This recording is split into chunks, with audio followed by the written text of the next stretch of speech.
একদম হঠাৎ সিদ্ধান্তেই গত মঙ্গলবার আমরা মুন্সিগঞ্জ চলে আসলাম। আমরা মানে আমি আর আমার ছোট ভাই। আমার ছোট ভাইয়ের হাইকোর্টে কাজ ছিল, ও যেহেতু লয়ার, ওর কোর্টে কাজ থাকে। তো ও যেহেতু আসবে, আমি ভাবলাম যে ওর সাথেই মুন্সিগঞ্জ চলে যাই। আমরা রওনা দিয়েছিলাম হচ্ছে 9:45টার দিকে, প্রায় 8:40-45 এরকম বেজে গিয়েছিল। আর আমরা যেটাতে যাচ্ছি এটা হচ্ছে উবার। যারা মুন্সিগঞ্জে যায়নি ঢাকা থেকে, যাদের এই ধরনের অভিজ্ঞতা নাই, এই জেলা সম্পর্কে ধারণা নাই, তারা অনেকেই মনে করে যে ঢাকা থেকে মুন্সিগঞ্জ হয়তো বা অনেক দূরে। আসলে তেমন না। ঢাকা যেহেতু জ্যামের শহর, গুলিস্তান থেকে উত্তরাতে যেতে যতটুকু সময় লাগে তার থেকে অনেক কম সময় লাগে ঢাকা থেকে গুলিস্তান থেকে মুন্সিগঞ্জ যেতে। তো আমরা যেহেতু হঠাৎ করেই সিদ্ধান্ত নিলাম, আমাদের অন্যান্য কাজ ছিল সেগুলো আমরা কমপ্লিট করে ফেলেছিলাম। তো ভাবলাম এই সময়টা মুন্সিগঞ্জে যাই, মা বাবার সাথে কিছু সময় কাটাই। আর মুন্সিগঞ্জ হচ্ছে আমার জন্মস্থান, আমার বেড়ে ওঠা, আমার স্কুল কলেজ মুন্সিগঞ্জে ছিল। আর মুন্সিগঞ্জ আমার একটা প্রাণের শহর, যেখানে গেলে আমি নিজেকে ফিরে পাই, আমার ভীষণ একটা ভালো লাগা অনুভব হয়। আর মুন্সিগঞ্জের চারিদিকে হচ্ছে নদী, পদ্মা, মেঘনা, ধলেশ্বরী, যেতে যেতে অনেক সৌন্দর্য চোখে পড়ে, মন এমনিতেই ভালো হয়ে যায়। মুন্সিগঞ্জের রুটটা হচ্ছে, আমরা যেহেতু এলিফ্যান্ট রোড থেকে এসেছি, এলিফ্যান্ট রোড থেকে হচ্ছে গুলিস্তান থেকে হচ্ছে পোস্তগোলা থেকে হচ্ছে ফতুল্লা থেকে হচ্ছে চর সৈয়দপুর, তারপরে হচ্ছে মুক্তারপুর ব্রিজটা খুবই সুন্দর, ধলেশ্বরী নদীর উপর দিয়ে গিয়েছে। আর এখান থেকেই হচ্ছে মুন্সিগঞ্জের প্রকৃত সৌন্দর্য। যেহেতু নদী ঘেরা একটা জেলা শহর, খুব স্বাভাবিকভাবে যে কোনো ট্রাভেলারের মন জয় করবে। জুলাই আগস্টের নানান রকমের যে রাজনৈতিক পালাবদল হলো বা এখনও চলছে, এই সকল ঘটনার কারণে আমি বেশ অনেক দিন হচ্ছে একটু ছিলাম, অনেক দিন নিজের কাজের বাইরে কোথাও বের হতাম না। তো এখন মনে হলো যে যখন ঢাকা থেকে মুন্সিগঞ্জ আসছিলাম, বাইরের পরিবেশটা দেখে একটু কেমন যেন লাগছিল। আর আমার কাছে মনে হচ্ছিল যে ঢাকাটা একটু অন্ধকারাচ্ছন্ন হয়ে গিয়েছে। আমরা নর্মালি 8:30, 9:45 বা 10টার দিকেও যদি কোথাও রওনা করতাম আগে, জুলাইয়ের আগে, তখন মনে হতো যে ঢাকাটা হয়তো বা আরও বেশি আলোকিত, আরও বেশি লাইট থাকে। আমার কাছে মনে হচ্ছিল যে কেমন একটা শান্ত, স্থবির, আর আমরা তেমন কোনো জ্যামও পাই নাই। আর ট্রাফিক জ্যাম না থাকার কারণে আমাদের আসতেও বেশি একটা পরিশ্রম বা কষ্ট করতে হয়নি। আমরা ঢাকা থেকে রওনা করেছিলাম 9:45 এবং আমরা 10:30টার দিকে, মানে 10:30, 10:15টার মধ্যেই একদম আমাদের বাসায় চলে আসছি। আর আমাদের তেমন একটা কষ্টও হয় নাই। আর আমরা যেহেতু উবারে এসেছি, উবার আগে ঢাকা টু মুন্সিগঞ্জ তেমন একটা ছিল না, এখন মোটামুটি অ্যাভেলেবেল পাওয়া যায়। ঢাকা থেকে তো খুব সহজেই আমরা মুন্সিগঞ্জ আসতে পারি উবার দিয়ে। আর হচ্ছে মুন্সিগঞ্জ থেকে উবার আগে খুব একটা অ্যাভেলেবেল ছিল না, কিন্তু লাস্ট 1 ইয়ারের মধ্যে এখন বেশ রেগুলারভাবে, মানে রেগুলারলি কেউ যদি মুন্সিগঞ্জ থেকে ঢাকায় যেতে চায়, তারা খুব সহজেই উবারে যেতে পারে। আর আমরা উবারে এসেছি, এই উবারের খরচটা পড়েছে হচ্ছে 1600 টাকা। আর 1600 টাকা থেকে আরও কম পড়তো, যেহেতু রাতেবেলা এসেছি, একটু থামা, আমাদের জন্য ওয়েট করা, এইসব আর কি টুকিটাকির জন্য 200-100 টাকা বেশি হয়েছে। নর্মালি হচ্ছে 1000 টাকার মধ্যেও কিন্তু উবার দিয়ে ঢাকা থেকে মুন্সিগঞ্জ আসা যায়। তো ঢাকা থেকে যখন মুন্সিগঞ্জ আসছিলাম, নগর ভ্রমণ, গুলিস্তানের যে ওভারব্রিজটা আছে, সেখান থেকে রাতের ঢাকাটা দেখতে বেশ ভালো লাগছিল। আর আমরা এসেছিলাম নারায়ণগঞ্জ হয়ে, সেটা হচ্ছে যাত্রাবাড়ি, গুলিস্তানের পর থেকেই নারায়ণগঞ্জের যে একটা রোড আছে, সেখান দিয়ে আমরা এসেছি। তো নারায়ণগঞ্জটাও দেখা হলো।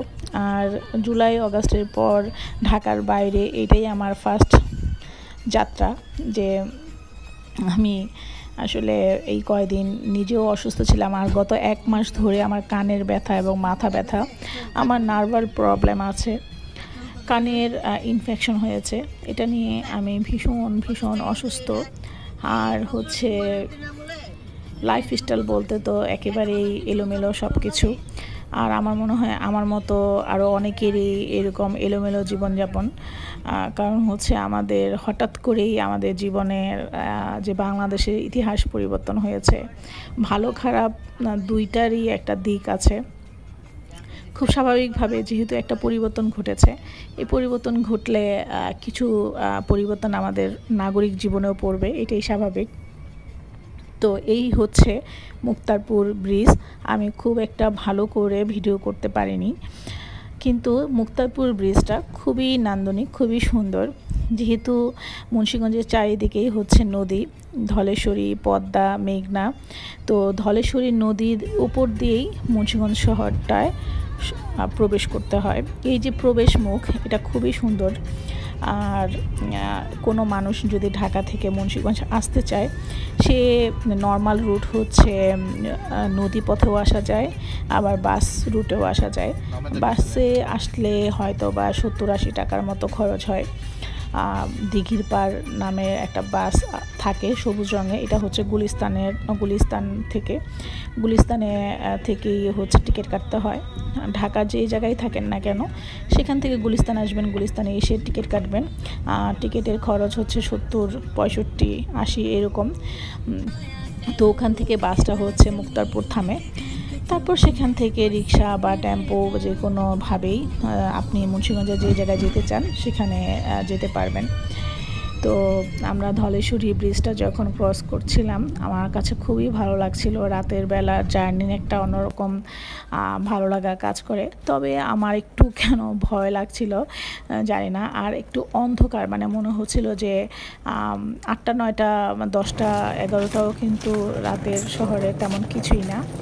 তো আমাদের পাড়ায় আমরা চলে আসলাম মুন্সিগঞ্জ শহরে। আসার পর আমাদের এলাকার অনেক ছেলেপেলের সাথে দেখা হলো, ওরা কুকুর নিয়ে ঘোরাঘুরি করছে। যেহেতু একটা ডাকাতের আতঙ্ক এখন চারিদিকে, যেহেতু অনেক কিছু পরিবর্তন হয়েছে, একটা ডাকাতের আতঙ্ক তো থাকেই।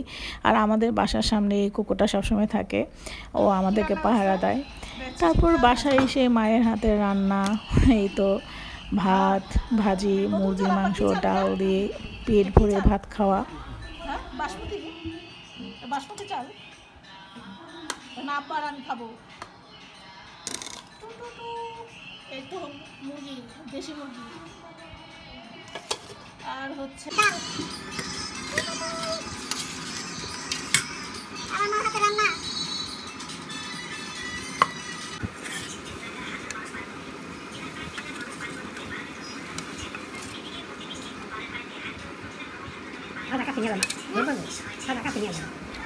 পৃথিবীর সব মানুষের কাছেই তার মায়ের হাতের রান্নার একটা অন্যরকম আবেদন থাকে।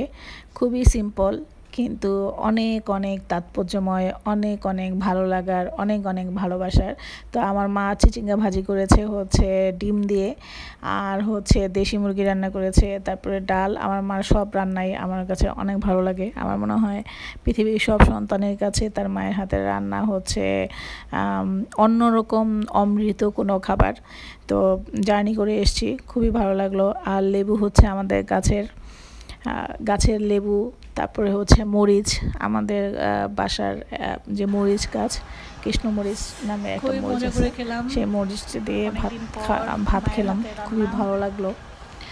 মানুষের জীবন যত সিম্পল হয়, মানুষ তত বেশি ভালো থাকে, ভালো জীবন নিয়ে সে তার জীবনের যে সময়গুলো সে অতিক্রম করতে পারে। অতিরিক্ত হয়তো বা কোনো কিছুই ভালো না, আমার কাছে মনে হয়। তারপর একটু ভিডিও করলাম। আগের দিন মানে একটুখানি ঘুম হয়নি, আর আমি যেহেতু 1 মাস ধরে অসুস্থ, আমি নিজেকে একটু দেখছিলাম। তারপর হচ্ছে যে আমার আব্বা, উনি হচ্ছে মোবাইলে খবর দেখছিল আর স্ক্রল করছিল।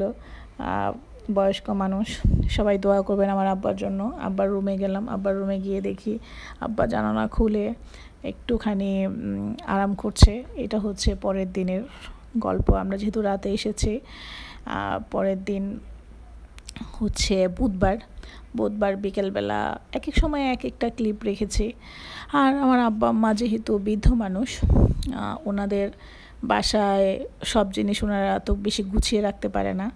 অনেক জিনিসপত্র আছে যেহেতু সেগুলো প্রপার কেয়ার করতে পারে না। এই যে ওয়াশিং মেশিনটা পড়ে আছে, এটা খুব একটা ইউজ করা হয় না, তো এসে দেখলাম যে এটা ঠিক করতে হবে। আর তারপর হচ্ছে তো আমাদের রান্নাঘরের আশেপাশে অন্যান্য যারা থাকে তাদের বাগান, সেই বাগানের ভিডিও করলাম, দেখতে ভালো লাগে।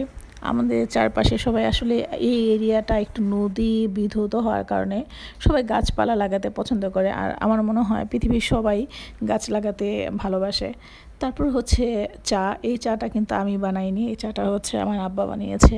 এই চাটা হচ্ছে গরম মশলা প্রায় আধা ঘন্টার মতো আব্বা ফুটিয়ে রাখে, তারপরে হচ্ছে এই চাটা মানে অল্প লিকার দিয়ে এই চাটা বানায়। তারপরে টোস্ট বিস্কিট দিয়ে এটা খেলাম।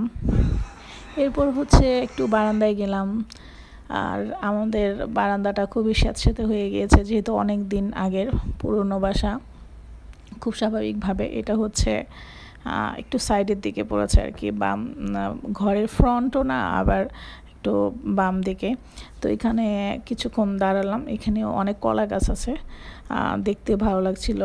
আর জামা কাপড় এলোমেলো সব জিনিস, তো এলোমেলো হলেও নিজের বাসা বলে কথা, নিজের বাসা একটু এলোমেলো থাকবেই। আর ওই যে বললাম না, এখানে হচ্ছে আমার আব্বা মা শুধু থাকে, তেমন কেউ থাকে না, আমরা মাঝে মাঝে আসি। তো ওনারা, আমার আব্বা আম্মা দুজনেই অসুস্থ, বয়স্ক মানুষ, তাদের সব কিছু তো আর গোছানো থাকবে না, তারা নিজেরা যে জীবনযাপন করছে এটাই তো অনেক বড় বিষয়। তো চা নিয়ে কিছুক্ষণ বারান্দায় দাঁড়িয়ে বাইরের পরিবেশ দেখলাম, আর হচ্ছে চা খেলাম। চা খেতে ভালো লাগছিল। আর মুন্সিগঞ্জ মফস্বল প্লাস হচ্ছে মফস্বল হলেও ঢাকার মতোই, ঢাকার যে জীবনযাপন ওই রকমই।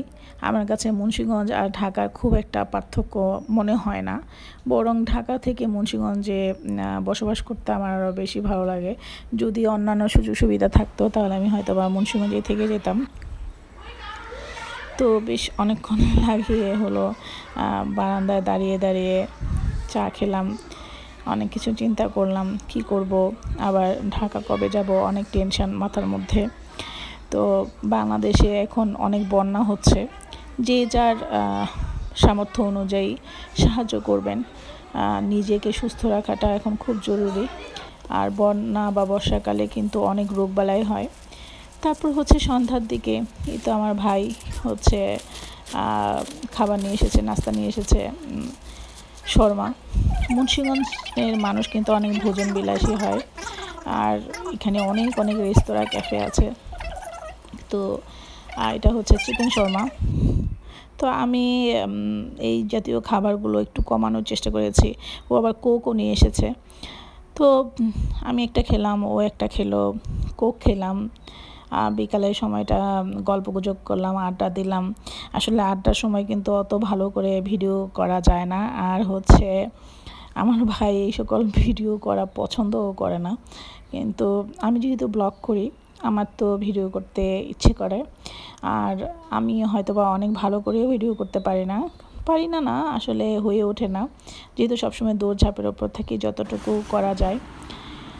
তারপর হচ্ছে এটা হচ্ছে আজকের ঘটনা। আজকে হচ্ছে রাতেরবেলা প্রচুর বজ্রপাত আর হচ্ছে প্রচুর বৃষ্টি হয়েছে। বৃষ্টি হওয়ার পর বিছানার মাথার কাছে হচ্ছে জানালাটা খুলে দেখলাম বাইরের পরিবেশটা কেমন, ঝকঝকে সুন্দর একটা সকাল। বোঝাই যায় না রাতেরবেলা এত ঝড় বৃষ্টি হয়েছে, মানে ভয়াবহ অবস্থা। আমার রাত 4টার দিকে মানে ঘুম ভেঙে গিয়েছে। সে যে ঘুম ভেঙেছে এখনও পর্যন্ত ঘুম আসছে না, আর শরীর ভীষণ ক্লান্ত লাগছে।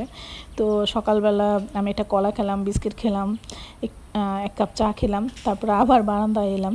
বারান্দায় এসে বাইরের পরিবেশটা দেখছিলাম। এখনও তেমন একটা মানুষ ঘুম থেকে ওঠেনি। তো এই ছিল আজকের ব্লগ। সবাই অনেক ভালো থাকবেন।